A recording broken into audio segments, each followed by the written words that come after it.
great for primetime TV. First of all, I think it's, for the record, it's a little too early to get on a horse right now. I want all these guys. And I mean, you know, I know there's a woman in the field, too, Carly Fiorina. I have a lot of respect for her. I think it's too early, but I want them all properly vetted. But I'll tell you what, Donald Trump came onto the scene. He came into this political class as an outsider.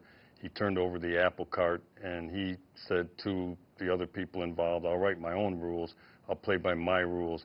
I like that kind of swagger. I like that kind of panache in what would be an otherwise boring, long campaign season. So I think the problem for the GOP establishment right now is they don't know what to do with him. And I think the best thing to do is try to keep him on their side because they're going to need him.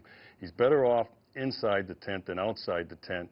And until they realize that he's here to stay, the voters will decide, Don, whether or not he's presidential material, whether he can be the commander-in-chief.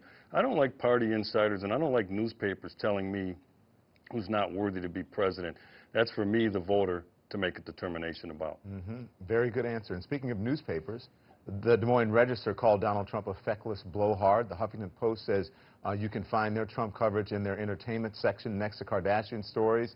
And a lot of people aren't taking him seriously, especially the Republican, at least establishment. Don't you think he should be taken more seriously? I mean, look at where he is in the polls.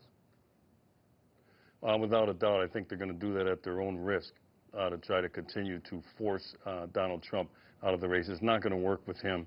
Like I said, he writes his own rules. He is a brand. Trump is a brand. And the GOP has to understand that. There are some GOP insiders who would quietly, they wouldn't say this publicly, but they say, you know, the GOP could probably use a facelift. And I think that Trump brings that kind of, like I said, excitement that can attract outside voters. And in the end, we'll see how far it takes him. But I think to shun him and to push him out, that's an elitist attitude.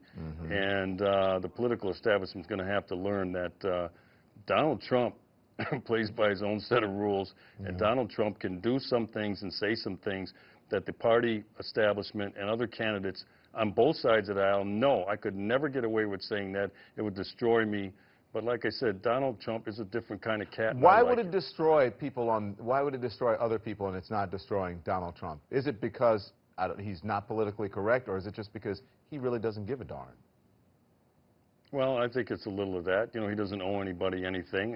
You know, outside of running for president, Donald Trump's going to be fine. Many of these political insiders are, you know, career politicians. This is what they do.